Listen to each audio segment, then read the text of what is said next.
The name of the condition is functional neurological disorder, and it's when the brain misfires messages to your nervous system. I'll have seizures, or I'll have limb weakness, or I'll speech abnormalities. My memory is really affected by FND. I experience memory loss practically daily. There has been an instance where I've lost my memory, and I've lost all memory of my girlfriend, and I've lost all memory that my family even know that I've come out as gay. Meg, can you hear me? Meg. I do get a lot of, oh, she's faking it, she just wants attention. Meg, take really deep breaths like this. Every day is hit and miss, like you never know what you're gonna get.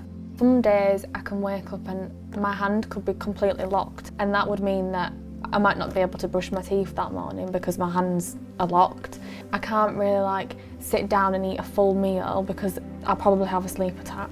The condition I've been diagnosed with is functional neurological disorder, and the way the doctor described it to me is you've got a computer with 10 tabs open and you go to open an 11th tab and then the whole computer just crashes. The brain misfires messages to your nervous system.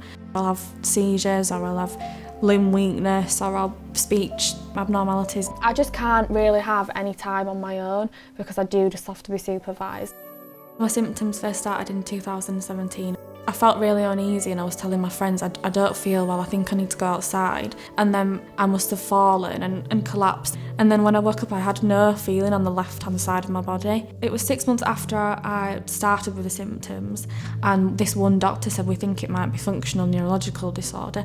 I'd say twice a day maybe the sleep attacks, and a seizure at the minute, touch wood, is just happening every 3 days I think. And no matter how you try to suppress it, unless you let yourself fall asleep, you feel really ill. I'm triggered by many different things, so if I laugh too much, it just puts me to sleep like that.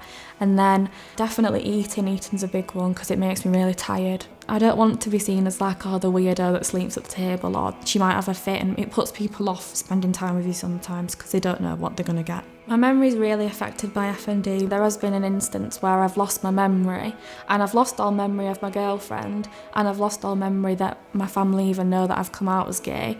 So when Tara reintroduces herself to me and tells me, oh, I'm your girlfriend, we met 10 months ago, whatever it was, I'd be like, oh my God, my family know I'm gay, I'm out. And I get really emotional about it because it's you feel the overwhelmingness I'm gonna cry, all over again.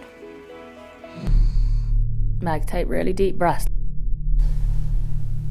Yeah, it's okay. Just really deep breaths, Meg. You're doing really well, really well. Okay, can you hear me? Yeah, just really deep breaths, You can hear me now, can't you? Good girl. God, I don't know. Yeah, I thought you needed that. Oh, I think I just overwhelmed myself. That was just an example of one of the fits that Meg has. It's probably from watching the actual videos. Usually she just puts them on without even watching them, but watching them obviously brings out a sad emotion, and then the more sad she's getting, it just gets her worked up and turns into a seizure. I feel better now. I think I needed it. I think one was inevitably going to happen, but I felt like I felt really poorly, especially with the interview earlier, and then I feel better now. It was like I needed the release. It's like a release, isn't it? Yeah. Once it's happened. If I'd stopped that one from happening, then once everyone had gone home and I was on my own, I would probably have had a worse one. Tara and I met, I think it was 10 months ago now. She helps me so much, even with juggling her job and me. She always makes time to come and give me a cup of tea. When we first met, and she didn't realise the severity of my memory loss, she came up with this idea that every time we spent the day together and the night together, she'd write a diary for me for the day after. So we'd always have something to look back on. So this is a diary entry that Tara had written so that I could remember it. So this one just says, we got up and listened to Christmas songs, and then we moved to Motown, but that was slightly too much for you, so you passed out. Now I'm going to pick you up and we're going to have a picnic with my brothers and their girlfriends. Should be nice.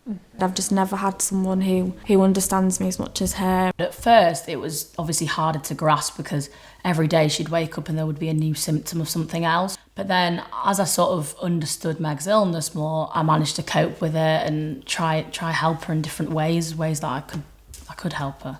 So that's... Fortunately, every time I've forgotten her, I've fancied her when I've woken up and been like, oh my God, I really fancy you.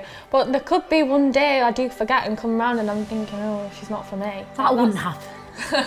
It was my idea to sort of push her to document it because I knew the response would just be like, how amazing this girl is. I made a video from my perspective and then it went viral like overnight. It had like 1 million likes and 1 million views and it just kept going up and up and up and I had thousands of comments and I was so in awe that I actually ended up having a seizure and forgetting about it all and having to go through it all again. And then I've had so much love since, but there is also the flip side where I do get a lot of, oh, she's faking it, she just wants attention. But the good outweighs the bad and I do get a lot of support. Tara brings me to this park every time I have like a memory lapse because it's the first place we went on a date. FND makes it quite difficult to want to come out and do these things like go to the park because it can be quite dangerous and obviously a bit embarrassing if I was to have a seizure. But once I'm out I really enjoy it. My main aim is to just raise as much awareness as possible for other people like me. I just want to be a voice for them and I just want to make other people with hidden disabilities more aware that just because you're afraid that someone might say, oh, well, you don't look disabled, it doesn't matter, you know what the truth is, don't let it stop you living.